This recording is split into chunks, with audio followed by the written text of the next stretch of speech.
नमस्कार, सीएनबीसी आवाज पर आप सभी का स्वागत है। आप देख रहे हैं आपका पसंदीदा स्टार्टअप शो आवाज एंटरप्रेन्योर, जहां हम बात करते हैं भारतीय स्टार्टअप इकोसिस्टम के नए ट्रेंड्स, बड़े मुद्दे और साथ ही नए आइडियाज की। सालों से बेबी फूड मार्केट में नेस्ले के सेरेलैक का दबदबा रहा है, लेकिन कुछ महीनों से ब्रांड में चीनी की मात्रा ज्यादा होने की वजह से इसकी काफी आलोचना भी हो रही है। ऐसे में यंग पेरेंट्स के पास विकल्प शिशुओं के लिए पुरानी दादी माँ की रेसिपीज ही बचा है। इसी गैप को फिल कर रहा है हैप्पा फूड्स, जो बच्चों के लिए मिलेट्स, वेजिटेबल्स और फ्रूट पल्प से बना रहा है स्वादिष्ट ready to eat baby food. वैसे कंपनी की शुरुआत 2017 में हुई। आज कंपनी भारतीय कस्टमर के साथ दुनिया के 6 देश, जिसमें Kuwait, Oman, Maldives, Kenya, Seychelles और साथ ही यूएई शामिल है, इन सब में ये अपने प्रोडक्ट्स बेच रही है।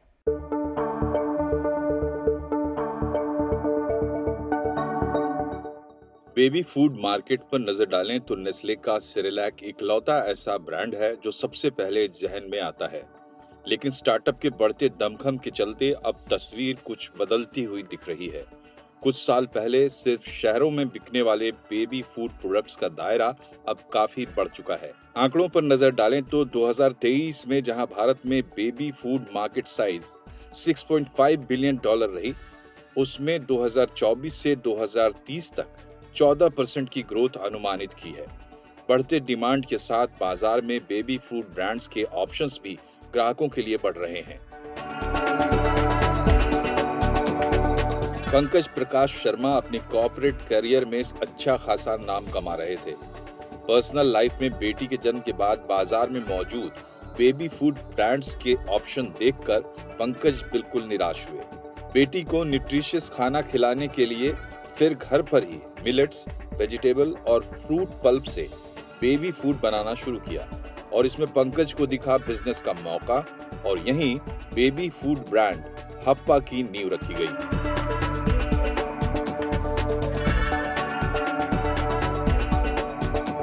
आई think ready to eat baby food जो है वो इट अलाउज कि आप समय की बचत कर सकें। समय की बचत तो आज हर कोई करना चाहता है, चाहे वो मेट्रोज में जो बंदा रहता हो या जो विलेज में रहता हो। ई-कॉमर्स तो हर कोई एक्सेस कर रहा है। जो अंडरलाइंग फिलॉसफी ये है कि हर पेरेंट्स अपने बच्चे को अच्छा खिलाना चाहता है। हर मदर चाहते है कि उसके बच्चे को बेस्ट ऑफ द लॉट खाना मिले। और ये जो नीड है वो ना तो अर्बन है ना रूरल है, ये होमो सेपियंस स्पीसीज लेवल पे है और हम इस नीड को कैटर करना चाहते हैं। और जो गैप है इंडिया में, जो सबसे बड़ी गैप है वो ये है कि पिछले 50-60 सालों में हमने अपने पेट एनिमल्स के लिए अच्छा खाने को डेवलप कर लिया है, बट अपने बच्चों के लिए कुछ नहीं किया। 60 साल पहले का भारत और आज का भारत, 60 साल पहले अपने बच्चों को आप सेरेलैक खिला रहे थे, आज भी हमारे पास दूसरा ऑप्शन नहीं था। खुद के बच्चे के लिए खाना बनाने से कई गुना जिम्मेदारी का काम है बेबी फूड बिजनेस में उतरना। खाने में बच्चों को पूरा न्यूट्रिशन देना, फूड सेफ्टी और स्टैंडर्ड्स का ख्याल रखना और इसी के साथ बिजनेस के समीकरण का तालमेल रखना काफी चैलेंजिंग काम है, जो पंकज और इनकी टीम ने बखूबी निभाया। बेबी फूड बिजनेस में उतरने से पहले किए रिसर्च में पंकज के सामने कई बातें उजागर हुई। इसमें प्रमुख 2 कमियां थीं, खाने में न्यूट्रिशन की कमी और सालों से बेबी फूड कैटेगरी में इनोवेशन की कमी। इन सबसे अहम कमियों पर पंकज की टीम ने काम किया। हप्पा के बेबी फूड पैक्स में खाने में पोषण का खास ख्याल दिखता है। साथ ही प्रिजर्वेटिव्स और चीनी के इस्तेमाल के बगैर खाने को स्वादिष्ट बनाने पर फोकस किया गया है।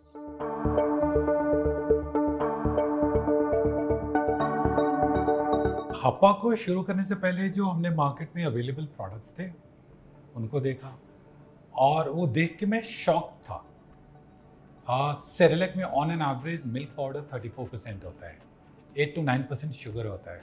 सो अगर आप 100 ग्राम खिला रहे हो कोई चीज़ और उसमें 34% मिल्क पाउडर है,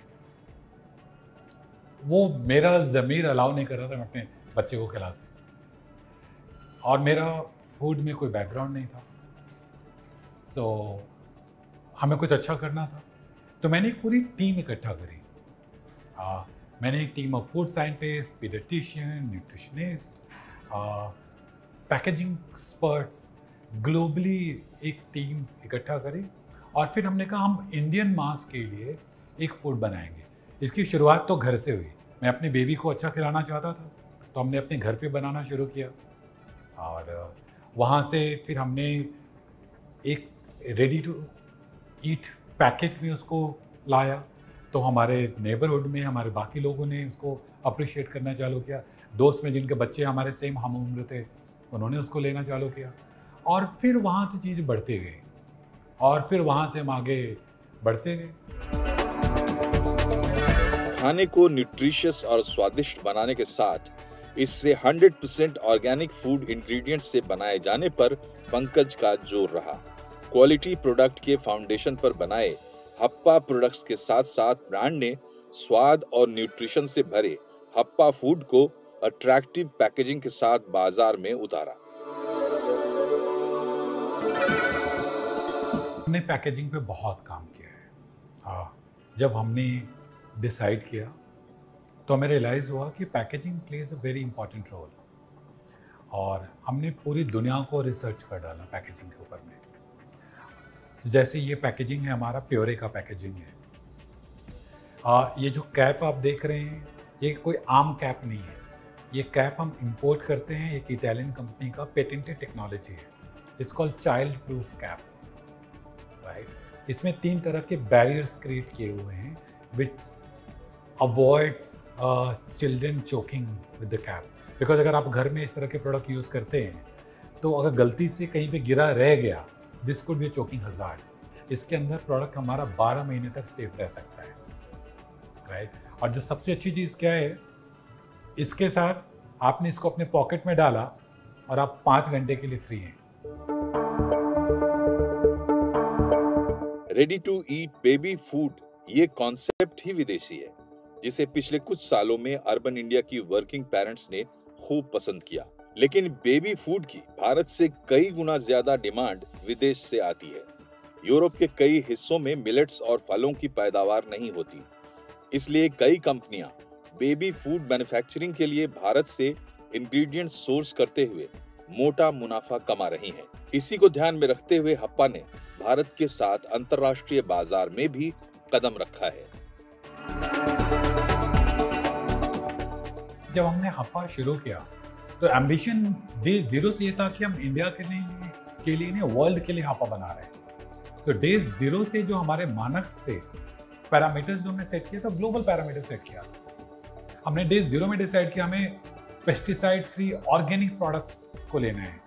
इंडिया में सारे फ्रूट्स उस हिसाब से ऑर्गेनिक अवेलेबल नहीं था, तो हमने फार्म पे जाके अपने आप को इंटीग्रेट किया, बैकवर्ड इंटीग्रेशन।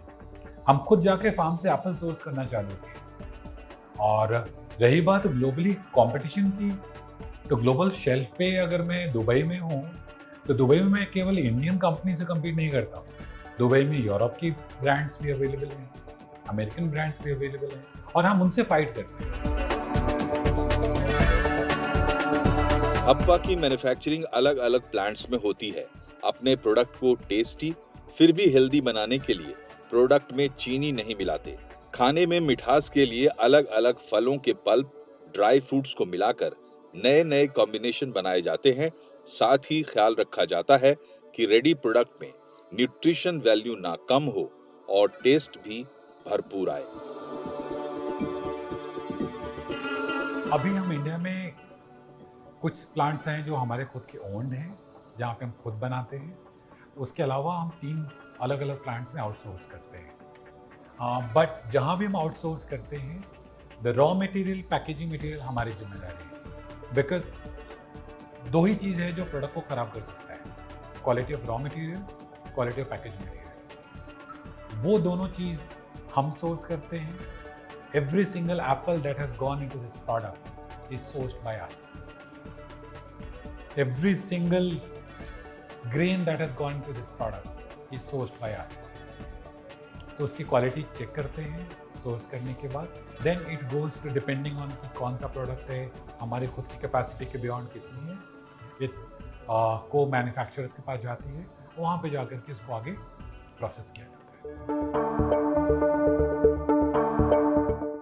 बिजनेस के शुरुआती 3 सालों में कंपनी ने 150 से 200% सालाना ग्रोथ दर्ज की और अब साल दर साल 80% ग्रोथ जारी है, जो पूरी तरह से आंतरिक स्रोतों से प्रेरित है। हप्पा फूड्स पूरी तरह से बूटस्ट्रैप्ड वेंचर है। इससे बिजनेस मॉडल के स्ट्रेंथ और सस्टेनेबिलिटी नजर आती है।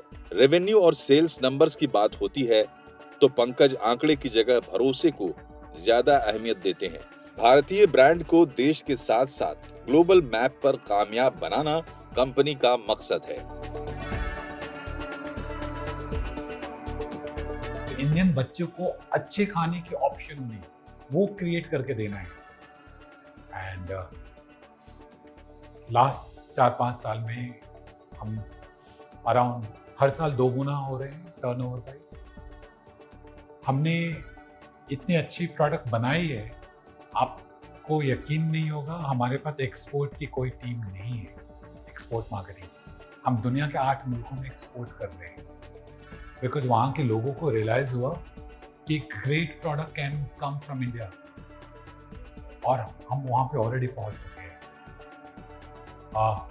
इन terms of our future, we wish to continue making great product for our babies and kids.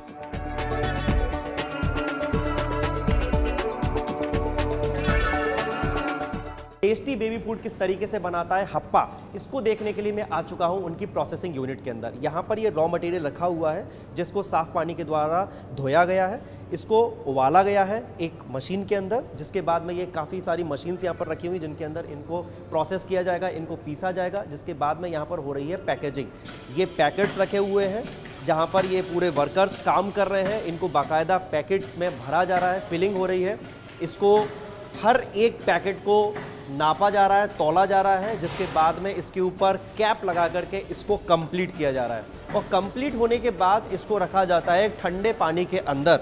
ये भी एक प्रोसेस का हिस्सा है। तो ये थी हप्पा फूड की पूरी जर्नी। चलिए वक्त हो रहा है एक